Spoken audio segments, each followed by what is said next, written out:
Hello everyone. We will discuss here Rutherford atomic model 1911. This model is proposed by Ernest Rutherford and his student Hans Genscher and Ernest Marsden.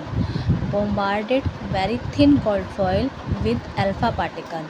This experiment helped define the earlier Thomson plum pudding model of the atom. यानी कि Rutherford atomic model ये इसलिए लाया था क्योंकि जब Thompson ने अपना प्लम पुडिंग का मॉडल दिया था उसको सिर्फ एक ऑब्जेक्ट पर बताया था, उसको एक्सपेरिमेंट करके नहीं दिखाया था। तो इसीलिए इसको ही रिफ़ाइन करने के लिए रदरफोर्ड ने अपना एटॉमिक मॉडल लाया था। ठीक है, उसने क्या किया था, उन्होंने अल्फ़ा पार्टिकल लिया और थिन गोल्ड फॉइल लिए। तो उसी को ही हम जानते हैं गोल्ड फॉइल एक्सपेरिमेंट से। देखिए, a stream of alpha particle was directed at a thin gold foil.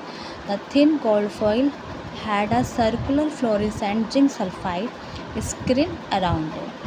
Whenever alpha particle struck the screen, a tiny flash of light was produced at that time. अब इसको मैं समझाती हूँ simple way में। क्या है, रदरफोर्ड ने alpha particle लिए, अल्फ़ा पार्टिकल को थिन गोल्ड फॉइल पे बॉम्बार्ड करवाया। जब अल्फ़ा पार्टिकल बॉम्बार्डेड होते हैं थिन गोल्ड फॉइल, वो किसके इक्वल होती है, अप्रॉक्सीमेटली 100 नैनोमीटर के। बॉम्बार्ड कराने पर क्या हुआ, मैक्सिमम अल्फ़ा पार्टिकल तो स्ट्रेट लाइन में चले गए बाहर, लेकिन कुछ पार्टिकल यानी कि 1 पार्टिकल इन 8000 इक्वल होता है।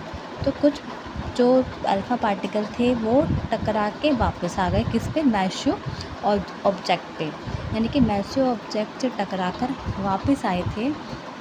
तो क्या था कि पूरा मास एटम का वो कंसंट्रेटेड हो गया एक कोर पर। एक पूरा मास जो है एक कोर पे कंसंट्रेटेड हो गया। तो हमारा पूरा mass as well as positive charge के इक्वल है। और जो कोर है उसको नाम दिया गया था न्यूक्लियस का। ठीक है, तो इसलिए और जो मैस्यू बॉडी है उसको हम बोलेंगे न्यूक्लियस ऑफ एन एटम।